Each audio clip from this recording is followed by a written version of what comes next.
So how does a small group of scammers actually convince people to hand over their entire life savings in gold bars? You've got to wonder, right? Well, today we're breaking down a really sophisticated scam that did exactly that, preying on elderly Americans. Our source for this is a Department of Justice report that lays out the whole wild, multi-state operation. Okay, let's get right into it. The grand total they made off with? A mind-blowing $9.3 million. And get this wasn't some complex digital heist or a big bank robbery. Nope, this was all done over the phone, using nothing but fear, manipulation, and a terrifyingly simple plan. All right, so to really wrap our heads around how this all went down, we're going to break it into 5 parts.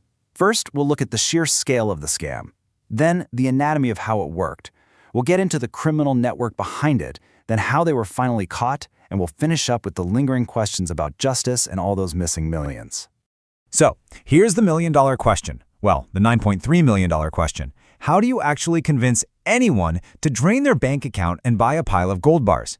The answer is, well, it's as simple as it is brutal. You make them absolutely terrified. They had this down to a viciously effective 3-step process. It was all designed to exploit trust and just create total panic. So, step 1. The scare tactic. The scammers would call, pretending to be someone you're supposed to trust, like a government agent or tech support from some big company. They'd hit you with this line, "Your bank accounts have been compromised." And just like that, you're in crisis mode. Then right when the panic is setting in, they offer this false solution.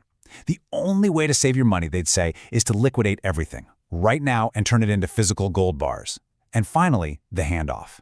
They'd send a courier straight to your house to pick up the gold for safekeeping.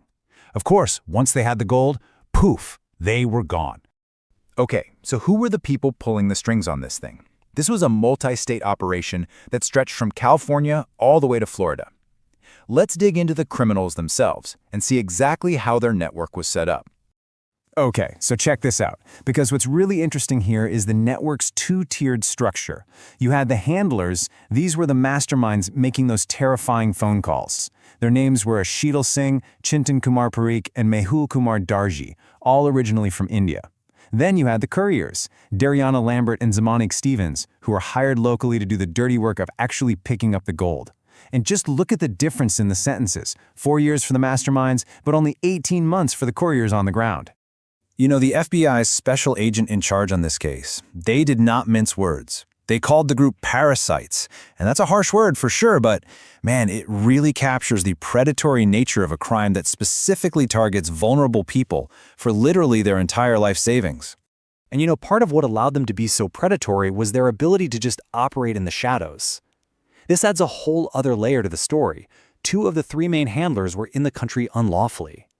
Chintan Kumar Parikh had overstayed his work visa, and Mehul Kumar Darji? He was even more brazen. He'd been kicked out of the US back in 2014 and had just re-entered illegally. As a result, both of them are set to be deported after they serve their prison time. So you have to be asking, right?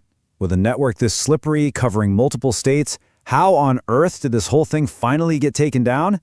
Well, it didn't start with some massive federal raid. It started with one person and one phone call. The entire house of cards came tumbling down because one potential victim just felt that something was off. So, instead of panicking, they called the local police.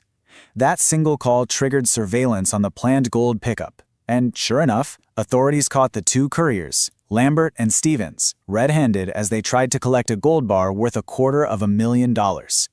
Once they were in custody, it was pretty much over.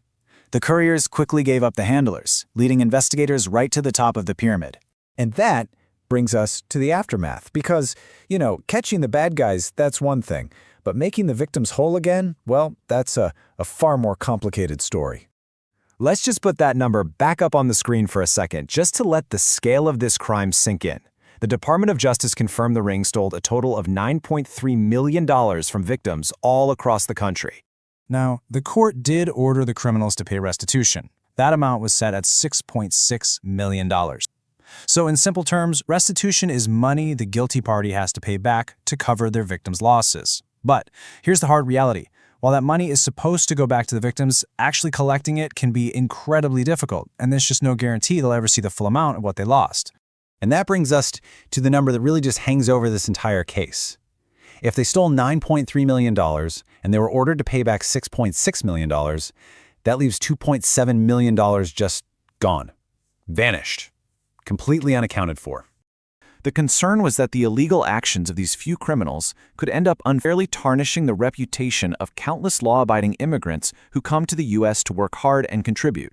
So at the end of the day, here's where we land. A 4-year sentence for the masterminds of a multi-million-dollar scheme. But for the victims and for the investigators, the most haunting question is still out there. Where in the world did that last $2.7 million go?